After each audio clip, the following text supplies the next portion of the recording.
let's learn to stitch an eyelet stitch. This is a really lovely decorative stitch. I've got 3 strands of standard floss, just tied a knot in the end and trimmed off the excess. So if you have a tapestry needle to hand which has got a blunt end, use one of those, but if not, just be really careful with your fingers. The area to be stitched, you're just going to put it through the fabric and make a little hole. Looks a bit vicious. Obviously if you've got a tapestry needle, this will just save you hurting yourself. Now, I'm just going to imagine that there's a circle around the edge here, but if you want to draw it on, you can. So when you've got your hole there, what you're going to do is either follow the edge of the circle or just do it roughly. Make a straight stitch, you're going to go back through the hole in the middle there. And each time we go around, we're just going to go back through the middle. And it's such a lovely effect, this eyelet stitch. I really, really like it. It's one of those that I don't often use, but when you need it, it's a really good one. So you have to just keep going round.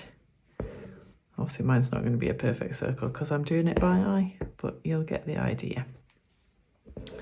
If you are going to use a pen to draw on the outer edge, make sure that you use something that can easily be removed. So you want something like a heat removable pen or an air erasable, which will just disappear naturally, but can sometimes take a few days, or a water erasable pen.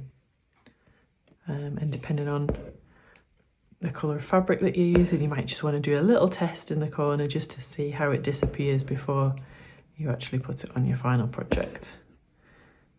And you can experiment with how big a gap you leave between each of the spokes of the wheel. I guess you could call them spokes. You know, you can do them much closer together. It totally depends on the kind of effect that you want. You could alternate, I guess, between a long and a short one, should I say. There we go. Now there will be a little hole still visible.